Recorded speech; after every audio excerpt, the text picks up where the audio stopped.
परतत्वे सदा लीनो रामकृष्णसमाज्ञया यो धर्मस्थापनरतो वीरेशं तं नमाम्यहम्.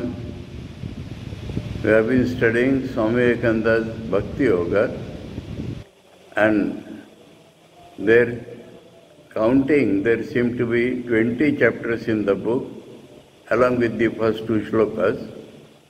10 chapters were in the first part, 10 in the second part, and counting like that, we have finished 14 and 15 chapters last time.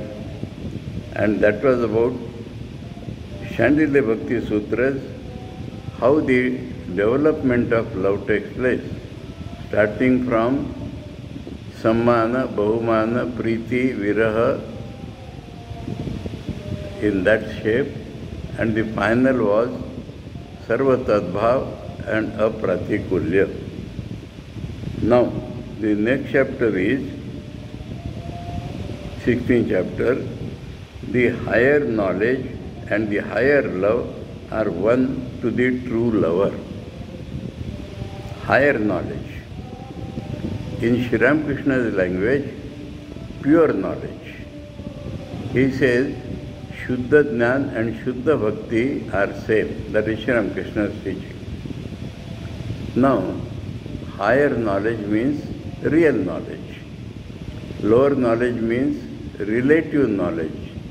Higher knowledge means knowledge of the reality. And that alone is pure or Shuddha Jnana. And higher love. Lower love we have seen in the preliminary stage, or relatively we love God and we love the worldly objects also, that is lower. So when it is pure love for God, then it is higher. Now, these are 2 different words. So you have to understand how they are one. Swamiji has added one more thing. To the true lover. That means one who is not lover, he cannot understand how they are one. But the true lover understands that why this topic has come. A lover or a bhakta should not think that I am missing something because I am not following the path of knowledge. And that we had seen through the Arjuna's question. So, that is the main point. To the true lover, that means I am following the path of Bhakti Yoga, I am a true lover, I should not get such doubt that I am missing something because I am not following the path of knowledge.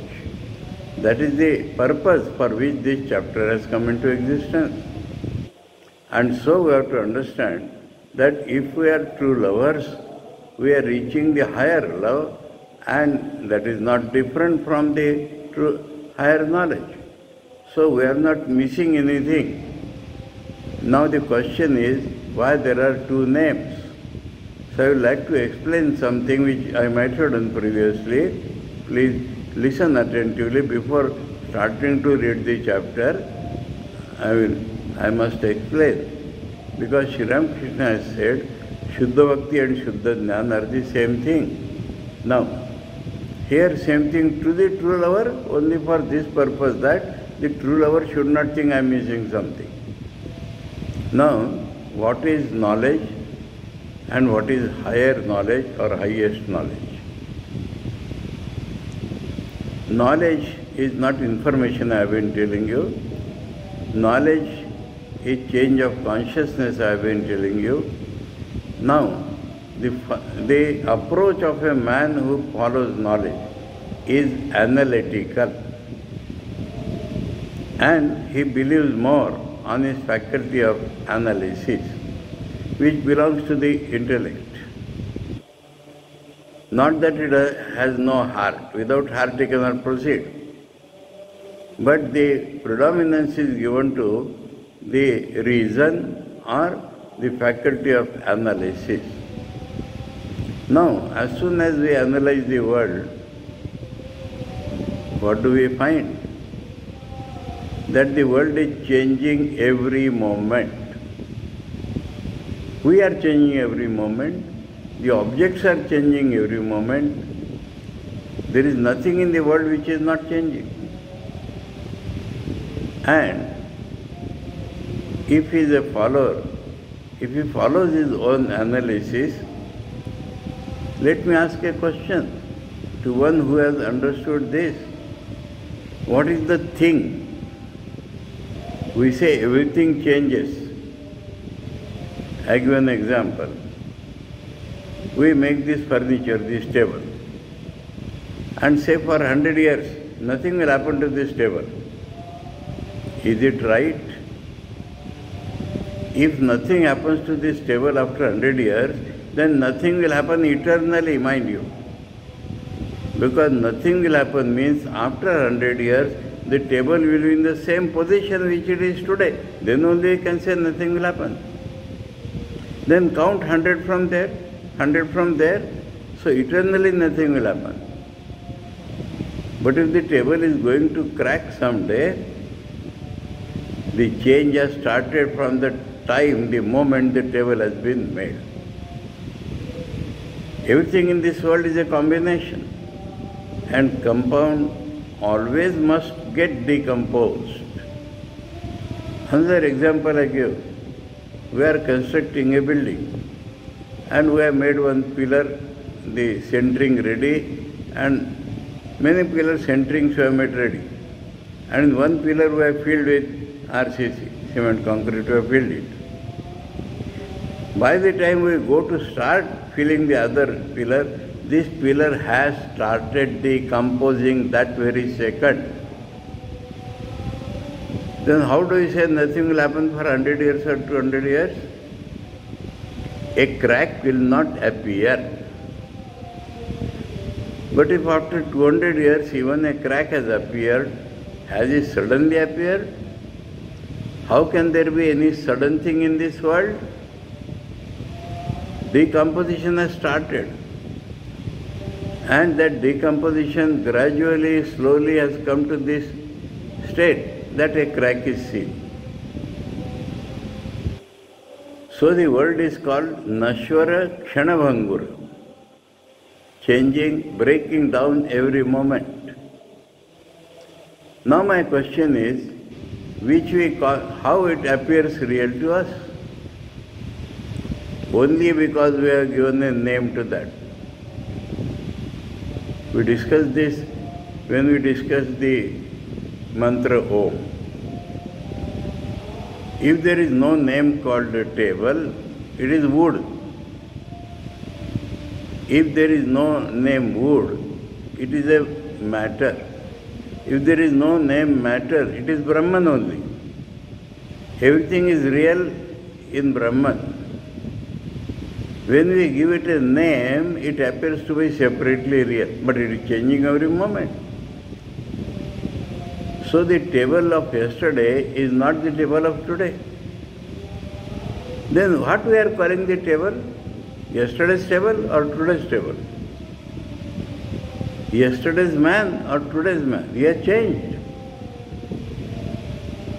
When the change takes a big shape, small child becomes an old man. Does he become in one day? Is not the change very gradual?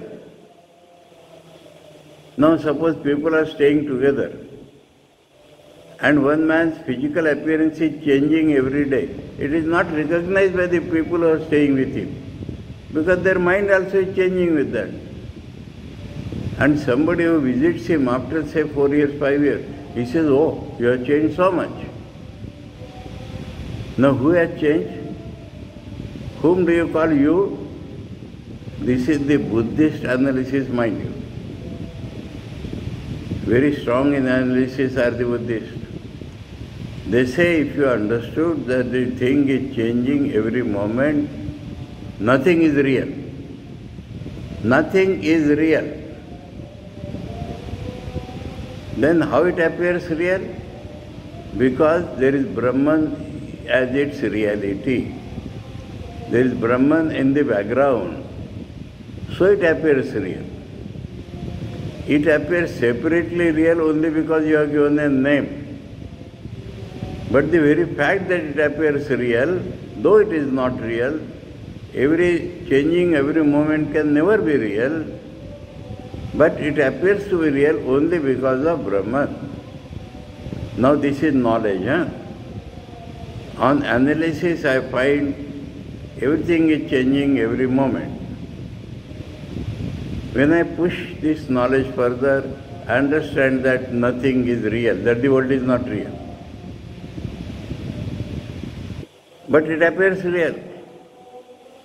So I find that there is a reality at the back. And most of the jnanis know only this. It is half knowledge, not full knowledge, not Shuddha Jnana. We find the Sankhyas, the Vaisheshikas and Western philosophers and everybody thinks he has knowledge. But that is not the real knowledge, that is not the higher knowledge. Now suppose I have seen the reality. And then I find, when I turn back, I find that that very reality was and is appearing as this world. This is full knowledge. Full knowledge can be described in 4 steps. This world, or 3 steps you may say, this world is not real. It appears real because there is a reality at the back. This is half knowledge. But the same reality which is at the back is appearing as all this. Now it is higher knowledge or real knowledge. Now the predominance was analysis. And intellect was playing more, real intellect. Now go to the other side. Lover or bhakti. It does not think of the world at all. It knows there is a God. In the next chapter, Swamiji will tell that. The God of love is proved by itself. It does not require this so much rigmarole to prove it. There is a God and I love Him. He attracts me, I love Him. Now the world may be real or unreal or anything. We have seen in that Vairagya that our concept of the world, that the world is for my enjoyment, has to be given up. Otherwise there is no bhakti. Oh God, give me laddu, oh God, give me rasgulla, oh God, give me this sweet and that sweet, is not bhakti. At least not higher bhakti, at least not pure bhakti. But there is a pure attraction to God. Now suppose I reach that God. Bhakti culmination is realizing God. And when I reach God, what do I find? There is no world. The world is unreal. Now another important point, let me tell you here. Many people say, I have heard an important sadhu telling me that only for the sake of logical congruity, the Shankar has negated the big world. I tell you here, Shankaracharya is not required to tell me the world is unreal. Neither Sri Ramakrishna is required to tell me that the world is unreal. Everybody has if he has little calm mind, he can see the world is unreal. How changing thing can be real? Can anybody explain this? What is the thing I am saying? So, because the world is Nashvara, what happens? Our mind also is changing with the world.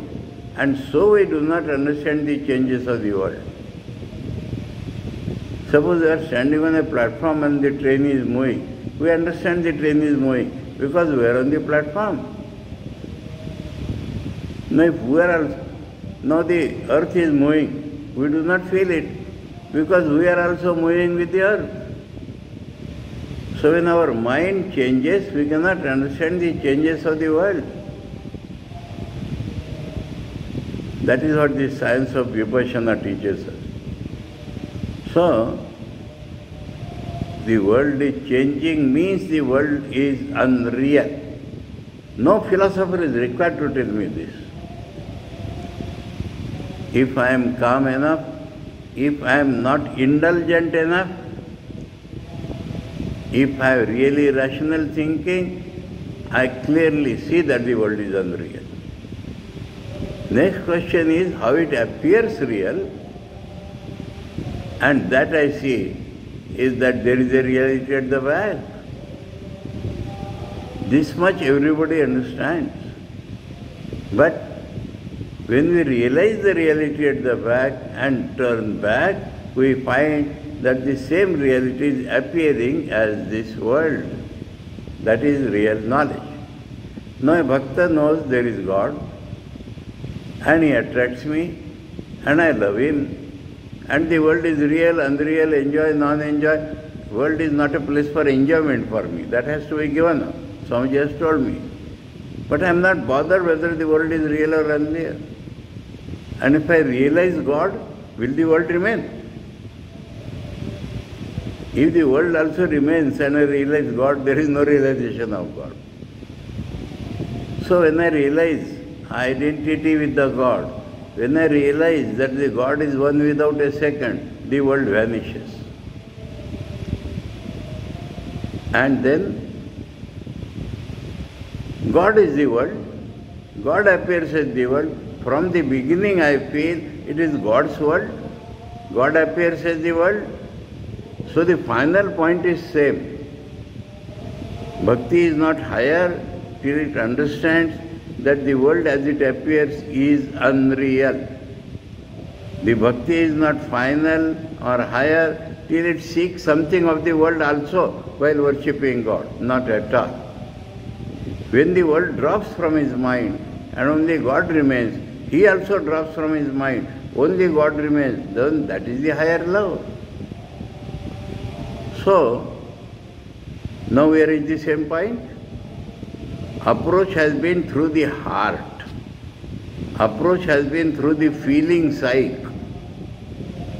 The feeling psyche understands. Understand is a poor word. The feeling psyche feels that there is God and I love that God. That has been the approach. So approach is through intellectual analysis. Approach is through the feeling of the heart. Reaching point is same. In higher bhakti or pure bhakti, that is point is reached when the world drops out from the mind, God alone remains, and easily it is understood that this world was appearing as God. Again when I look back I will see the world, God is appearing as this world, and knowledge becomes full only when we know not only that the God is beyond, that is half knowledge. When we know that that very God is this world, so both have reached at the same point. And that is what Bhagavan Shri Krishna had replied when Arjuna had asked about his path and path of Nirguna. And Bhagavan had said, they prapnanti mam eva. Where are they going? They are coming to me only. So this avatar is a peculiar person. He is both the lower Saguna Brahma and Nirguna Brahma, everything. So, I think I've been able to explain why the names are different, because the approaches are different. One is through the heart or the feeling side, the point reach is the same. The other is through analysis and intellect along with Vairagya. And so, finally, when we see that that very God is all, then the final point is reached and both become the same. So, now here as I told you, the question is of true lover. True lover, he should not unnecessarily feel, as Arjuna was feeling, that, oh, I missed something by not following that path. For that sake this chapter has been introduced, and so the higher knowledge and the higher love are one to the true lover. Now let me read. The Upanishads distinguish between a higher knowledge and a lower knowledge. Where it comes, in the Mundaka Upanishad, their knowledge is divided as para and apara. Again, a lot of talk has to be given about this. Many people jump upon the conclusion, many of the monks also. Lower knowledge means science, higher knowledge means religion. It is not so. Because it is Mundaka Upanishad which is talking that. And we must understand the meaning through the Mundaka Upanishad. Science is not at all accepted as a knowledge in Vedas.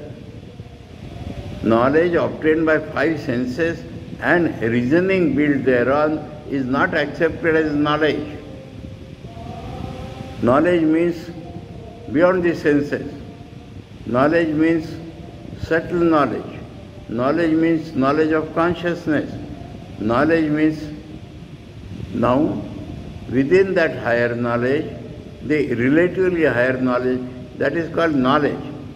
Within that knowledge, there is one subject knowing the object.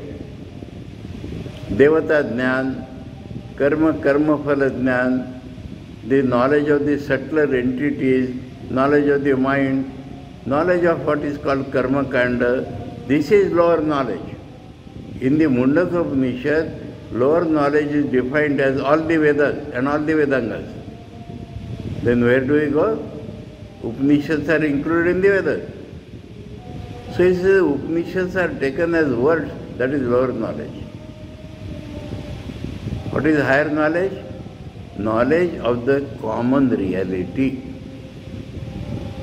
If there is a reality which is common to all in the world, essentially it's my reality also. And can I know my own reality as an object? Can I know my own reality as an object? Is it not impossible?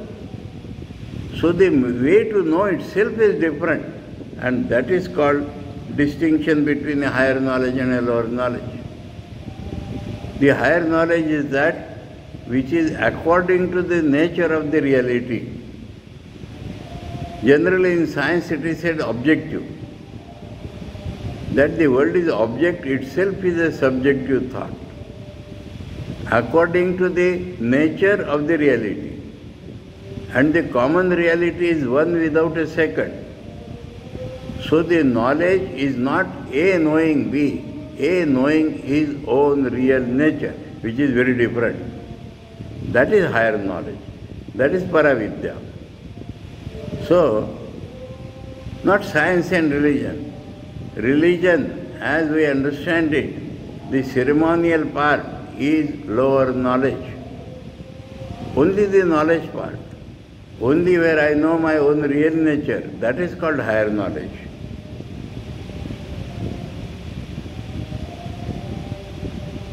And to the Bhakta, there is really no difference between this higher knowledge and his higher love. So lower knowledge where a subject knows the object, that is very great different. Whether it is Sankhyas or anybody, that knowledge is very different from Bhakti. The Mundaka Upanishad says, Dve vidye veditavye iti hasma yad brahma vido vadanti. Paracha eva aparacha tatra apara rigvedo yajurveda samavedo atharvaveda shiksha kalpo vyakaranam niruktam chando jyotisham iti vedanga. Atha parayaya tad aksharam adhigamyate. Para knowledge is defined only from the reality to be realized. That knowledge by which that Akshara Brahma will be realized is called Paravidya. Translation Swamiji has done. The knowers of Brahman declare that there are two kinds of knowledge worthy to be known. Namely, the higher para and the lower apara. Of this, the lower knowledge consists of the Rigveda, the Yajurveda, the Samveda, the Atharvaveda, the Shiksha. Shiksha is the science dealing with pronunciation and accent. The Kalpa or the sacrificial liturgy. Liturgy means order, first what to cut, then what to offer, like that. Grammar, the Nirukta or the science dealing with etymology and the meaning of words. Prosody. Prosody means the science of poetry, the science of the different meters of poetry, that is called prosody. And astronomy, because Karmakanda requires under which star, what we have to, how to sacrifice. So, the astronomy and also trigonometry was developed in India as a part of that Karmakanda. And the higher knowledge is that by which that unchangeable is known. The higher knowledge is thus clearly shown to be the knowledge of the Brahman, and the Devi Bhagavad Gita. Now the other side. What is the higher bhakti? And the Devi Bhagavad gives us the following definition of the higher love, Parabhakti. As oil poured from one vessel to another falls in an unbroken line, so when the mind in an unbroken stream thinks of the Lord, we have what is called Parabhakti or supreme love. Expression of Parabhakti or supreme love, nothing is known except God. Nothing is felt except God. That is the continuous flow. Nothing else remains. This kind of undisturbed and ever steady direction of the mind and heart to the Lord, so Swamiji has added your heart, with an inseparable attachment, is indeed the highest manifestation of man's love to God. Appears attachment, but inseparable attachment. When I also do not remain separate, there is nothing in the world which is separate. It is called Ananya Bhakti. All other forms of bhakti are only preparatory to the attainment of this highest form thereof, namely the Parabhakti, which is also known as the love that comes after attachment. Raganuga Bhakti is another name. When the supreme love once comes into the heart of man, you see heart is being repeated. His mind will continuously think of God. Vaishnavas want to think continuously of God. That will automatically come when the heart is joined to God. And remember in nothing else. So what is gone? He will give no room in himself to thoughts other than those of God. And his soul will be unconquerably pure. That means the world cannot tempt him at all. And will alone break all the bonds of mind and matter and become serenely free. Matter means body, or the bonds of mind and matter will be broken, he will become serenely free. Serenely means peaceful, shanta, tranquil.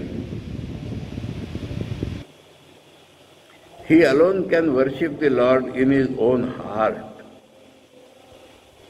That means higher love is telling, doing forms, symbols, books and doctrines are all unnecessary and are incapable of proving serviceable in any way. It does not require any of these.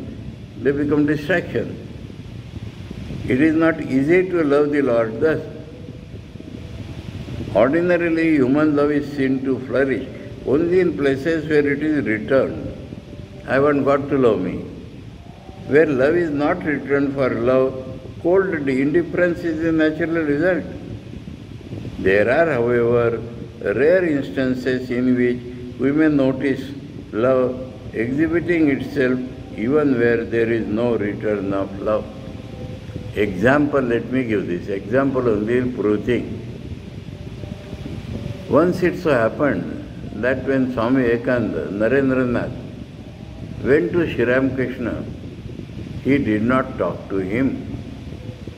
And seeing him keeping quiet, Swamiji thought he might be thinking of God now.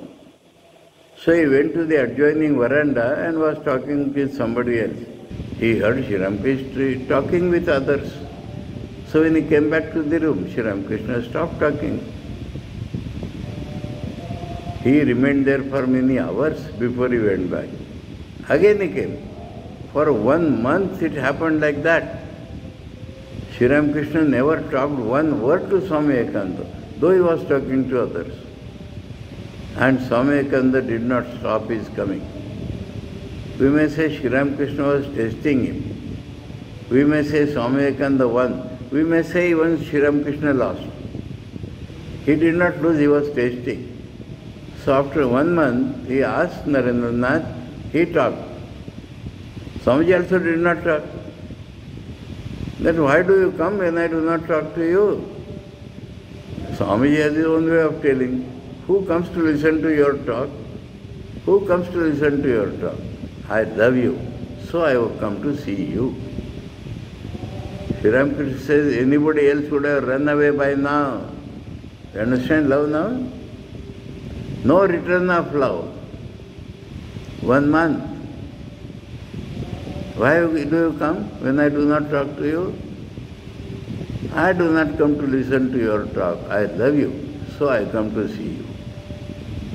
That is what, by his own experience, Swamiji is telling us here. That is higher love. We may go to the other extreme. Here indifference was shown.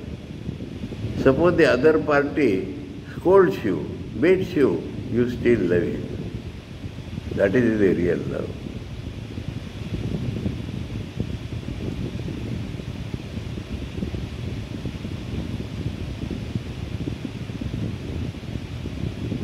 Ordinarily, human love is seen to flourish only in places where it is returned. Where love is not returned for love, cold indifference is the natural result. There are, however, rare instances, it is rare always, in which we may notice love exhibiting itself even when there is no return of love. We may compare this kind of love, for purpose of illustration, to love of the moth for the fire. That means the self dies there. The self gets extinguished in the object of love, which is God. The insect loves the fire, falls into it and dies. It is indeed in the nature of this insect to love so. To love because it is the nature of love. To love is undeniably the highest and the most unselfish manifestation of love that may be seen in the world. Such love working itself out on the plane of spirituality. So this was an example. Working out in the plane of spirituality necessarily leads to the attainment of parabhakti, that is higher love. So God only remains, nothing remains, I do not remain. So where is the world? So the final result reached is the same, approaches are different. Now we come to another beautiful chapter, the triangle of love. It is not the triangle which we generally see in stories or in cinemas. Triangle does not mean there are 3 persons, 2 boys and 1 girl, 2 girls and 1 boy. That is not the triangle here. 3 essential elements of real love. 3 essential elements of real love. Now the triangle cannot be made without 3 vertices. So it is called the triangle of love. Many people became attracted to this book even, reading that triangle of love. But the triangle is of a very different type. We may represent love as a triangle, each of the angles of which vertices of which corresponds to one of its inseparable characteristics. So real love is being shown through its inseparable characteristics. Inseparable, that is the nature of that love. There can be no triangle without all its 3 angles, and there can be no true love without its 3 following characteristics. So Swamiji is now telling what are the characteristics. The first angle of our triangle of love means Swamiji has used it as representation, is that love knows no bargaining. That is the starting point. So he is picking up from the last chapter. I want to love. I don't want anything from you. Wherever there is any seeking for something in return, there can be no real love. It becomes a mere matter of shopkeeping. As long as there is in us any idea of deriving this or that favor from God in return for our respect and allegiance to Him, so long there can be no true love growing in our hearts. Because we are loving so many objects. God is only the medium through which we are getting them. Those who worship God because they wish Him to bestow favors on them are sure not to worship Him if those favors are not forthcoming. The Bhakta loves the Lord because He is lovable. Sa Isha Nirvachaniya Prema Sarupa. There is no other motive originating or directing this divine emotion of true devotee. Now Swamiji is giving an example. We have heard it said that a great king once went into a forest and there met a sage. People talk that this may be about the Emperor Akbar. He talked with the sage a little and was very much pleased with his purity and wisdom. The king then wanted the sage to oblige him by receiving a present from him. Oblige him by receiving a present. The sage does not become obliged, no, king becomes obliged. The sage refused to do so. I do not require anything. Why should I go to you? Saying this, the fruits of the forest are enough food for me. The pure streams of water flowing down the mountains give enough drink for me. The barks of the trees supply me with enough covering. And the caves of the mountains form my home.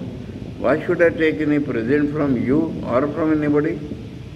The king said, just to benefit me, sir. Please take something from my hands and please come with me to the city and to my palace. After much persuasion, the sage at last consented to do as the king desired and went with him to his palace. Before offering the gift to the sage, the king repeated his prayers, saying, Lord, give me more children, Lord, give me more wealth, Lord, give me more territory, Lord, keep my body in better health, and so on. Before the king finished saying his prayer, the sage had got up and walked away from the room quietly.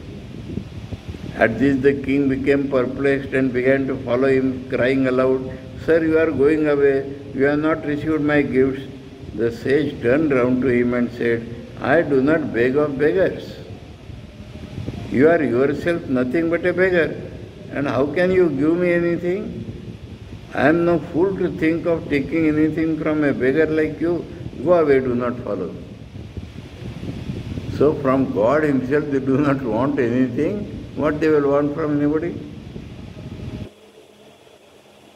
There is well brought out the distinction between mere beggars and the real lovers of God.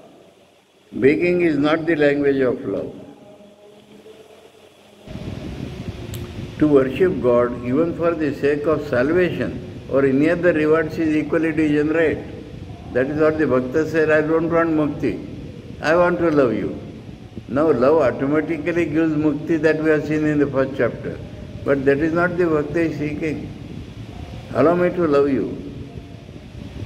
Love knows no reward. Love is always for love's sake. The Bhakta loves because he cannot help loving. Aha. When you see a beautiful scenery and fall in love with it, you do not demand anything in the way of favor from the scenery, nor does the scenery demand anything from you. Yet the vision thereof brings you to a blissful state of the mind. It tones down all the frictions in your soul. It makes you calm, almost raises you for the time being. Now God raises you permanently. This is for the time being, a scenery beyond your mortal nature, and places you in a condition of quite divine ecstasy. This nature of real love is the first angle of our triangle. Ask not for anything in return for your love. Let your position be always that of the giver. Give your love unto God, but do not ask anything even in return from Him. Even means not from others, not even from him. The second angle of the triangle of love is that love knows no fear. A very important thing, very, very important thing. Let me tell you a story first. I was in Chennai for 10 years. After 2 years, I met a devotee from Orissa. He was also there from 2 years, but I met him at this point.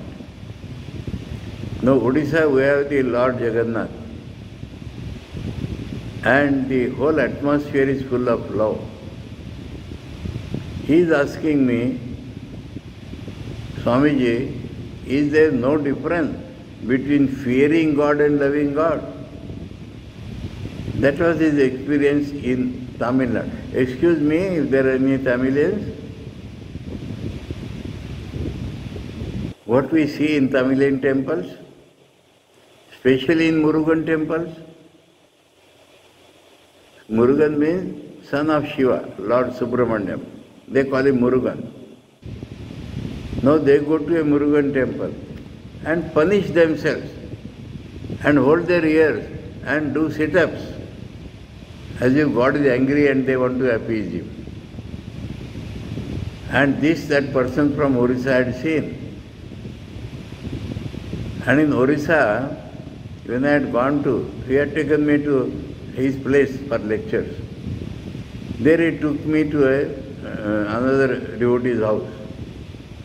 And that devotee put up one cassette in Odia language. That song belonged to one great Muslim devotee, Salve.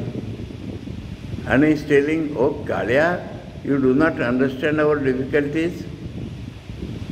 Now the person thought that I will not understand that Kalya.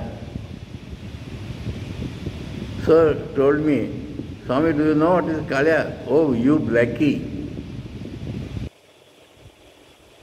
Now, incidentally, in my mother tongue Marathi, same word is used, Kalya, blackie. For Bhagavan Shri Krishna. And the language is, oh blackie, you don't understand our difficulties, they are abusing him. This is love. And so this person feels puzzled. Is there no difference between fear of God and love of God? I said, my friend, I have the same question. I am also here for 2 years and I also feel the same question. That is the point Swamiji is taking now. I do not mean a particular community. Because of that experience in Tamil Nadu, I told you this. The second angle of the triangle of love is that love knows no fear. If I do like this, God will punish me. That is not the language of the love.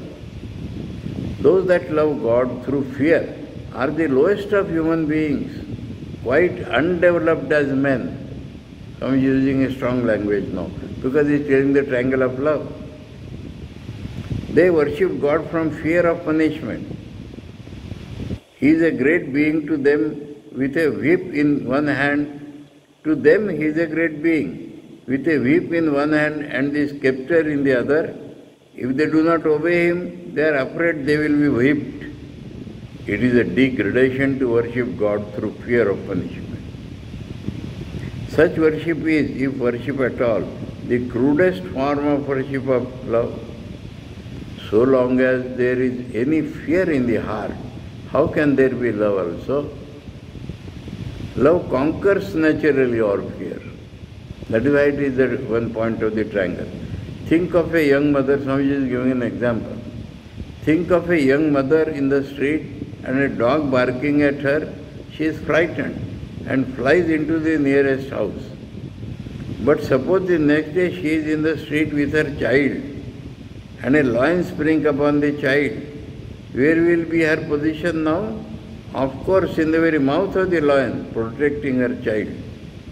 That means love for the child has conquered fear of the lion. Now here the love of God should conquer the fear of God himself or any fear in the world. Fearlessness is the automatic result of real love. Love conquers all fear. Fear comes from the selfish idea of cutting oneself off from the universe. That means I am separate, universe is separate, then only fear comes. The smaller and the more selfish I make myself, the more is my fear. If a man thinks he is a little nothing, fear will surely come upon him. And the less you think of yourself as an insignificant person, the less fear there will be for you. So long as there is the least spark of fear in you, there can be no love there. Love and fear are incompatible. God is never to be feared by those who love Him. The commandment, do not take the name of the Lord thy God in vain, the true lover of God laughs at. So commandments are for the beginners. And that is why Jesus said, I have come to fulfill, not to destroy. How can there be any blasphemy in the religion of love? If you do like this, you are insulting God. In the religion of love, there is nothing like that.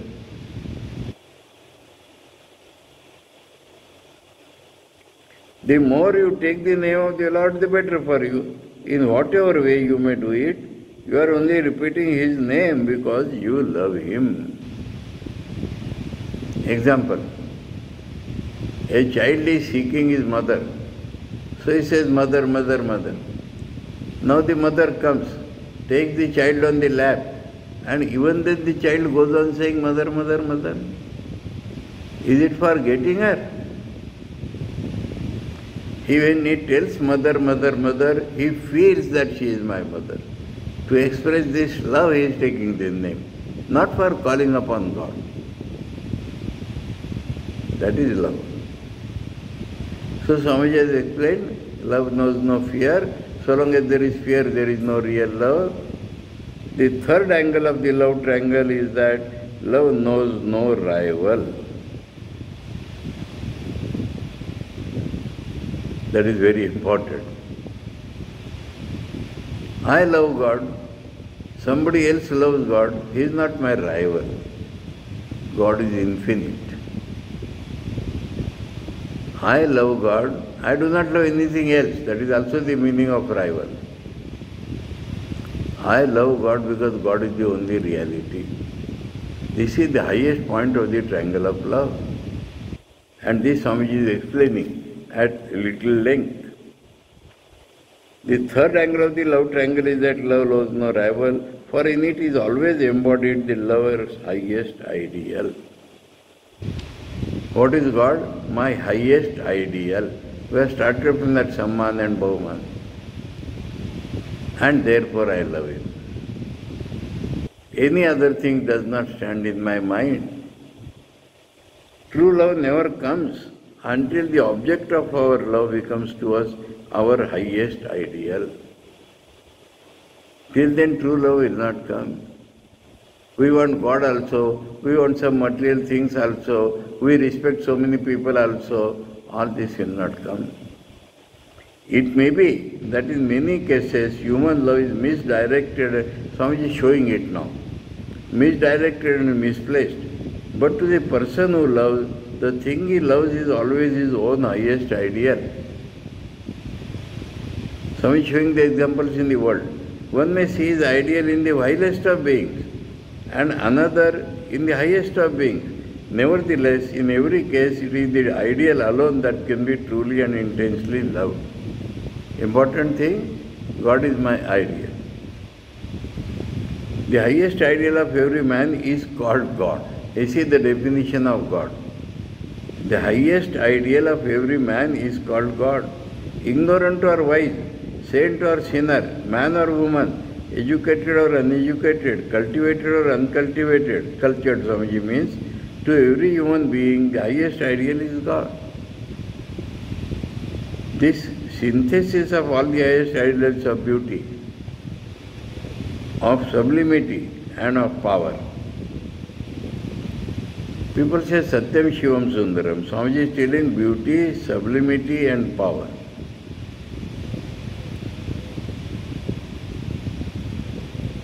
Gives us the completest conception of the loving and lovable God. So God in my mind is highest ideal of beauty. There is nobody other beautiful than Him. There is nothing which will take my mind higher, that is sublimity. And the power. He rules me, He rules the world. Gives us the completest conception of the loving and lovable God. These ideals exist in some shape or other in every mind naturally. Not fully developed, but in some shape they exist in the human mind. They form a part and parcel of all our minds. All the active manifestations of human nature are struggles of those ideals to become realized in practical life. That means we do not find a particular object which fulfills this, but that is what we are seeking. All the various movements that we see around us in society are caused by the various ideals in various souls trying to come out and become concretized. So that is how all these struggles, I want this, I want that, we are seeking our own ideal. What is inside presses on to come outside. This perennially dominant influence of the ideal is the one force, the one motive power that may be seen to be constantly working in the midst of mankind. Though it is not understood, it is understood as selfishness, this, that, but it is the highest ideal which is working. It may be after hundreds of births, after struggling through thousands of years, that man finds that it is vain to try to make the inner ideal mold completely the external conditions and square well with them. So he understands finally nothing in the world can fulfill my seeking the ideal. It is only God who will fulfill.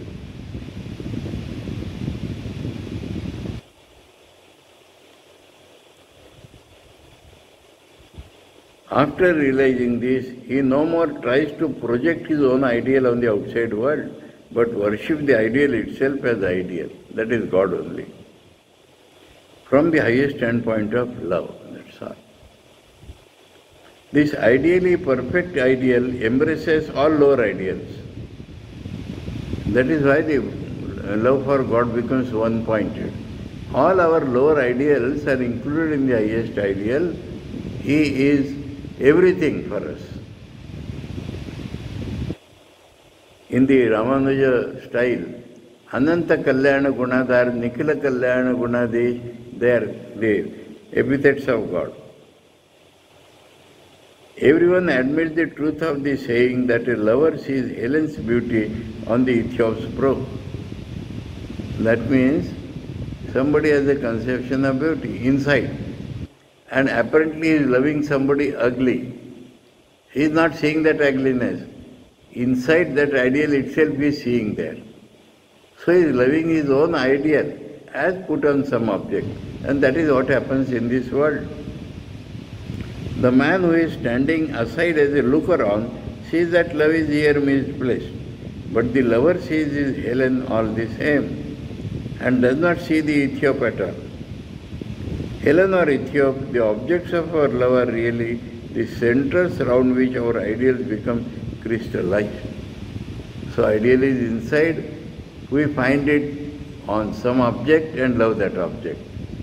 If that object could have been God, then the ideal would have been the highest. What is it that the world commonly worships? Not certainly the all-embracing, ideally perfect ideal of the supreme devotee and lover. That means examples he has given, but that my humanity is not developed at all to understand the ideal. That ideal which men and women commonly worship is what is in themselves. What is in themselves? That mind, that ideal they see outside. Their mind is not developed. Every person projects his or her own ideal on the outside world and kneels before it. That is why we find that men who are cruel and bloodthirsty conceive of a bloodthirsty God, because they can only love their own highest ideal. That is why good men have a very high ideal of God, and their ideal is indeed so very different from that of others. So, for the lover of God, God is my highest ideal, and He is the sum total of all my ideals. That is what Swami Saradananda stated that people went to Sri Ramakrishna. Some people thought that Sri Ramakrishna can work miracles. He can help get away from our disease. Some people say that he has visions of gods and goddesses. We also will get that. Some people thought that we will get Nirvikalpa Samadhi if we go to him. Radhan Swamiji says all they are selfish. Even the seeker of Nirvikalpa Samadhi goes to Sri Ramakrishna, that is selfish. And he says, we did not go like that. He identifies, with our leader Vivekananda. Vivekananda and we others, that is what he says, did not go to Sri Ramakrishna for that. In our young age, we had cherished some ideals in our mind, that one should have 100% vairagya, one should love the entire humanity, etc., etc. We had conceived certain ideals in our mind, and we are chasing that. And when we went to Sri Ramakrishna, we saw that the idea of our 100% stands nowhere. If we have an idea of 100% something, in Sri Ramakrishna we see that 200%. Our ideals fell short. And then he says, now don't ask us why we went to Sri Ramakrishna. We were dazed by that ideal personality. We did not think whether he is God or this or that. If we saw him, the ideals concretized beyond our comprehension. All the ideals which we had thought of to be 100% fell short in his presence. That is why we went to him. And that is what Swamiji is telling in Bhakti Yoga. That is how we love God. God is the highest ideal. God is the sum total of all our ideals. And that is why we love God.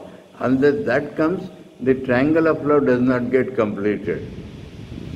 So no bargaining, no fear, and highest ideal. That makes the triangle of love, and that is what Swamiji is inspiring us to get that.